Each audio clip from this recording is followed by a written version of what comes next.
की शुरुआत होती है और हमें दिखाई जाती है चार दोस्त जिन पार्टी में होते हैं, जिनमें एक लड़की का नाम जेमा होता है और वो चारों एक दूसरे से वादा करते हैं कि हम पूरे जिंदगी साथ रहेंगे और खूब मस्ती करेंगे। तभी यहाँ इनका एक और दोस्त आ जाता है जो पार्टी में ड्रग्स देता है और इसके बाद वो लोग पार्टी शुरू कर देते हैं। तभी टेबल पर रखी उनकी तस्वीर एक लड़का उठा लेता है जिसका नाम फिलिक्स होता है। वो दरअसल जेमा को पसंद करता है लेकिन उसे कभी भी नहीं बता पाता। तभी फिलिक्स का दोस्त उसके पास आता है और कहता है कि जाओ और जेमा को बता दो कि तुम उसे पसंद करते हो और उसे शादी करना चाहते हो। लेकिन फिलिक्स काफी डरा हुआ था इसलिए वो ऐसा करने से मना कर देता है। तभी फिलिक्स का दोस्त उसे ड्रग्स देता है और नशे में फिलिक्स जेमा के पास जाता है और उसे बता ही देता है कि मैं तुम्हें पसंद करता हूँ। ये सुनकर कहती है लेकिन मैं तुम्हारे लिए ऐसा नहीं सोचती, तुम अच्छी लड़की हो, तुम्हें मुझसे अच्छी लड़की मिल जाएगी। ये सुनकर फिलिक्स का दिल टूट जाता है और वो वहाँ से चला जाता है। इसके बाद वो सभी लोग ट्रूथ और डेयर नाम की एक गेम खेलते हैं, यानी ट्रूथ को चुनकर कोई सच बोलो और डेयर को चुनकर कोई काम पूरा करो। तब जेमा की दोस्त एक बोतल को घुमाती है जो फिलिक्स पर आकर रुकती है।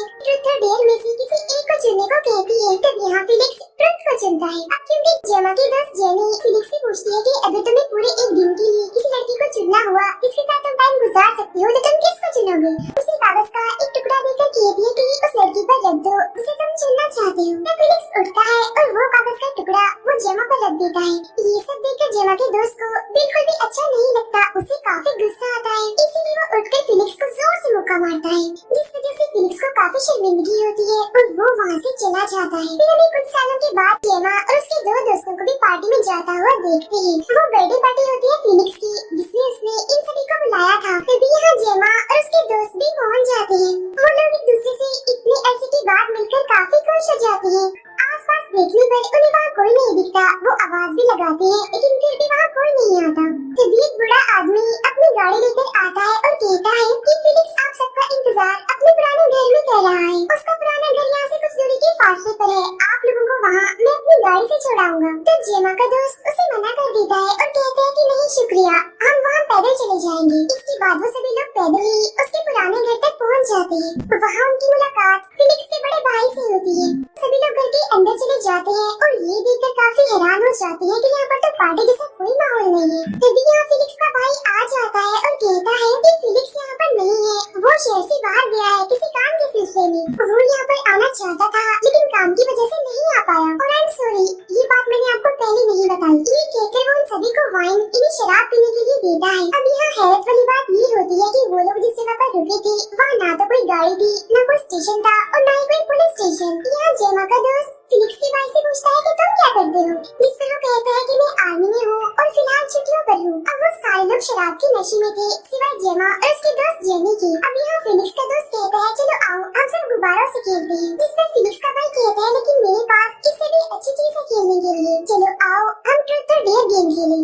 तब फिलिक्स का भाई बोतल घुमाता है जो जेनी पर आकर रुकती है और वो ट्रूथ और डेयर में से डेयर को चुनती है, जिस पर उसे जेमा के गले लगने का डेयर दिया जाता है और वो अपना डेयर पूरा कर भी लेती है। बोतल फिर से घुमाई जाती है और इस बार बोतल जेमा पर आकर रुकती है और वो ट्रूथ चुनती है, जिस पर उसका दोस्त उससे पूछता है क्या तुम मुझसे शादी करोगी, जिस पर जेमा मना कर देती है। इसके बाद फिलिक्स का भाई बोतल फिर से घुमाता है और अब की बार बोतल उसकी खुद की तरफ रुकती है। वो ट्रूथ लेता है और कहता है कि मेरा भाई फिलिक्स शहर से बाहर नहीं है, असल बात ये है कि उसने खुदकुशी कर ली है। अब उसकी इस बात पर किसी को भी यकीन नहीं आता और वो फिलिक्स के भाई को कहती है मजाक मत करो, जिस पर फिलिक्स का भाई कहता है कि मैं कोई मजाक नहीं कर रहा, उसने इसी घर में लटक कर अपनी जान ले ली और हमारी फैमिली में खुदकुशी करना शर्मिंदगी माना जाता है। यही वजह है कि हमने किसी को भी नहीं बताया कि फिलिक्स खुदकुशी करके मर चुका है। ये सुनकर जेमा का दोस्त उससे पूछता है कि अगर फिलिक्स मर चुका है तो तुमने हमें यहाँ क्यों बुलाया, जिस पर फिलिक्स का भाई कहता है क्योंकि मैं सच्चाई जानना चाहता हूँ कि आखिर उस रात क्या हुआ था जब तुम सब लोग ट्रूथ और डेयर गेम खेल रहे थे। यानी 2 साल पहले जो पार्टी हुई थी उसमें कुछ हुआ था। ये कहते हुए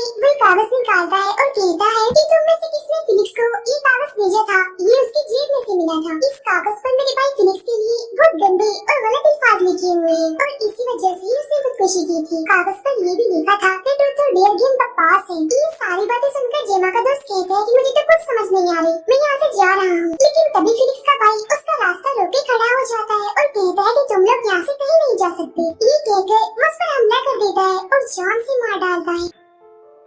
ये देखकर जेनी एक बोतल से फिलिक्स के भाई पर वार करती है लेकिन वो उसे ही जोर से थप्पड़ मारता है, इस वजह से वो गिर जाती है। फिर फिलिक्स का भाई अपनी गन निकाल कर सर पर तानते हुए कहता है कोई अपनी जगह से नहीं हिलेगा और वो फौरन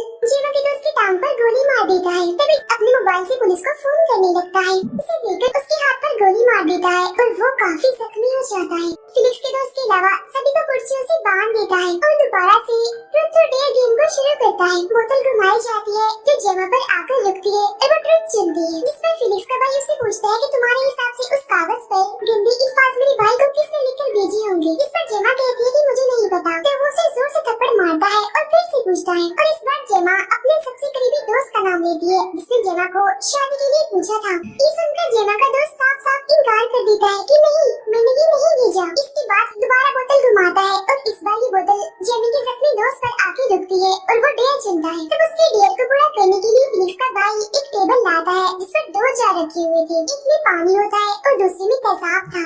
जेमा को नीचे लटा देता है और उसके मुंह में एक पाइप लगा देता है। फिर वो जेमा के दोस्त को कहता है कि दोनों जार में से एक को चुनो। एक जार को चुनता है जिसमें पानी था और जेमा की जान बच जाती है। इसके बाद फिलिक्स का भाई फिर से बोतल घुमाता है और अब की बार जेमी पर बोतल आके रुकती है और वो ट्रुथ को चुनती है। तब फिलिक्स का भाई उसे कहता है कि तुमने अपने दोस्तों में से किसी एक को टेस्ट देने के लिए चुनना होगा, लेकिन वो मना कर देती है। इसमें फिलिक्स का भाई उसे कहता है कि अगर तुमने किसी को नहीं चुना तो तुम्हें खुद टेस्ट देना होगा। तब ये सुनकर जेमी डरते हुए जेमा के दोस्त का नाम ले देती है। तब उसे भी लिटाकर उसके मुंह में पाइप लगा देता है और जेमा के जख्मी दोस्त से जार को चुनने को कहता है। वो दोस्त चुनता है जिसमें फिलिक्स का भाई उस जार को चला देता है। अब उसने तेजाब को चुना होता है जिस वजह से जेमा के दोस्त की बहुत बुरी मौत हो जाती है। फिर से बोतल घुमाता है लेकिन तभी बाहर जेमा का एक और दोस्त आ जाता है। तभी फिलिक्स का भाई बाहर जाता है, पूछता है कि तुम अंदर क्यों नहीं आए, अब आ जाओ।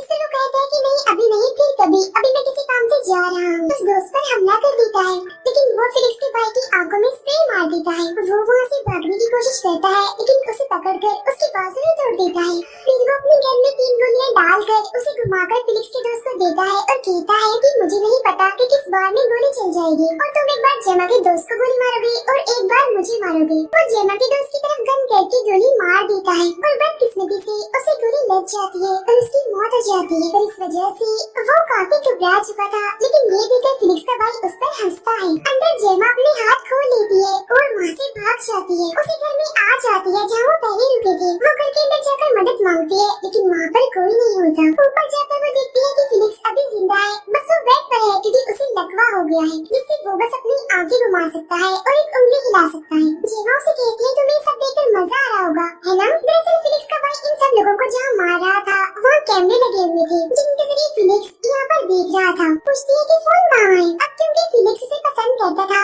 इसलिए वो उसे बता ही देता है, लेकिन इसका कोई फायदा नहीं था क्योंकि सारे कनेक्शंस कटे हुए थे। जेमा इस वजह से काफी दुखी हो जाती है। वो फिलिक्स के पास जाकर उसे कुछ सवाल करती है जहाँ उसे पता चलता है कि फिलिक्स की ऐसी हालत खुदकुशी की वजह से नहीं बल्कि उसके भाई की वजह से हुई है। तभी यहाँ कोई बुरा आदमी आता है और जेमा पर बंदूक तान कर उसे झुकने को कहता है, लेकिन जेमा बेड के नीचे चली जाती है और दूसरी साइड से निकलकर फिलिक्स के गले पर ब्लेड रख देती है। फिर वो बुरे आदमी को कहती है कि अगर तुमने बंदूक ना रखी तो मैं इस ब्लेड से फिलिक्स का गला काट दूंगी। ये सुनकर वो बुरा आदमी बंदूक को वहीं रख देता है और वहाँ से चला जाता है। जेमा जल्दी से गन उठाकर बाहर जाने लगती है लेकिन तभी अचानक बुरा आदमी बाहर से आकर उस पर हमला कर देता है जहाँ इसी बीच गोली चल जाती है जिस वजह से वो मर जाता है। इतनी ही देर में फिलिक्स का भाई भी यहाँ पर पहुँच चुका था और वो पूरे घर में जेमा को ढूंढने लगता है। उधर जेनी अपने हाथ खोल चुकी है, ड्रग्स मांगती है। तब फिलिक्स का दोस्त जैसे उसे ड्रग्स देता है तो वो उसकी उंगली काट लेती है और उसके हाथ से अलग कर देती है। ये देखकर फिलिक्स का दोस्त उसे मारता है लेकिन हाथ खोलने की वजह से जेनी उसे धक्का देती है जिससे उसका पैर बोतल पर आने की वजह से फिसल जाता है। वो गिर जाता है और वहीं पर ही उसकी मौत हो जाती है, जिसके बाद जेनी खुद को और जेमा के दोस्त को भी खोल देती है। उधर जेमा गन लेकर नीचे जाती है जहाँ उसे फिलिक्स का भाई मिल जाता है। वो उस पर गोलियां चलाती है लेकिन एक भी गोली उसे नहीं लगती और वो बच जाता है। अब फिलिक्स का भाई जेमा को मारकर फिलिक्स को लेकर अपने पुराने उसी घर में आ जाता है जहाँ पर जेनी और बाकी सब थे। अंदर आने के बाद फिलिक्स का भाई देखता है कि जेनी और उसका दोस्त अब खुलकर आजाद हो गए हैं। जेनी फिलिक्स के भाई पर गोली चलाती है, वो गोली उसके कंधे पर लगती है और वो नीचे गिर जाता है। उसके पास जाकर जैसे उसे गोली मारने लगती है तो तभी वो चाकू जेनी के बगल में मार देता है जिससे जेनी का निशाना छूट जाता है और अब वो दर्द की वजह से तड़पने लगती है लेकिन किसी तरह वो चाकू निकाल लेती है। पर फिलिक्स का भाई उसका गला दबाने लगता है। वो मरने ही वाली थी कि तभी दोस्त उसके पैर में चाकू मार देता है। इसके बाद जेनी खड़ी होती है और तेजाब के जार को वो फिलिक्स के भाई पर मार देती है जिसकी वजह से उसकी एक साइड जल जाती है। फिर जेनी उसे बांध कर अपने दोस्त को गाड़ी में जाने का कहती है। अब उसका दोस्त चलने की हालत में नहीं था लेकिन फिर भी वो घसीटते हुए गाड़ी तक पहुँच जाता है। मुझे यहाँ पर इंटरफेयर करना पड़ रहा है क्योंकि कहानी बताने वाली स्पीकर इस फिल्म के एक खास हिस्से को छोड़ बैठी है। यहाँ पर आखिरकार अब सब कुछ सच सच सामने आने लगता है। जेनी सब कुछ खुल के बताती है कि कुछ सालों पहले जब हम सब दोस्तों ने पार्टी करते वक्त ट्रूथ एंड डेयर वाली गेम खेली थी, तो उस रात मैंने ही तुम्हारे भाई को गालियों वाले लेटर दिए थे, इसका तुम हमसे पूछ भी रहे थे। इसके अलावा उस रात मैंने तुम्हारे भाई की एक गंदी वीडियो भी बनाई थी क्योंकि वो नशे की हालत में था और मुझे जरा भी मुश्किल नहीं आई। मुझे ये सब करना शोभन लगता था, बहुत मजा आता था। ये सब कुछ मेरे लिए बहुत मजाक था और मुझे वाकई बहुत मजा भी आया था। अब उस रात के बाद ही सब कुछ नॉर्मल ही रहा, जैसे कि सब लोगों को ये लग रहा था कि फेलिक्स ने सब दोस्तों के मजाक या उनकी बेइज्जती की वजह से अपनी जान लेने की कोशिश की, लेकिन ऐसा बिल्कुल नहीं था। वो सब तो एक मजाक था जैसे बहुत से दोस्त आपस में कर लेते हैं। लेकिन मसला तो तब बना जब जेनी ने कुछ पैसे हासिल करने के लिए फेलिक्स को वही गंदी वीडियो सेंड कर दी जिसके बारे में वो नहीं जानता था, और बदले में ब्लैकमेल करते हुए कहा कि मुझे कुछ पैसे दो वरना मैं तुम्हारी ये वीडियो इंटरनेट पे डाल दूंगी और तुम्हारे भाई को भी सेंड कर दूंगी। तो इसी वजह से फेलिक्स ने खुद को मारने की कोशिश की क्योंकि वो एक अमीर और मशहूर फैमिली से था। वो नहीं चाहता था कि उसके बारे में ये बात उसके भाई को पता चले। अपने भाई से काफी डरता था और नहीं चाहता था कि लोग उसके बारे में कुछ बुरा सोचें। इसका भाई इस मुश्किल वक्त में भी फेलिक्स को गुस्से में देखता है कि जैसे तुमने हमारे खानदान का नाम ही मिट्टी में मिला दिया हो। ये सब देखकर फिलिक्स रोने लगता है। तभी जेनी उस वीडियो को वहीं जलता हुआ छोड़कर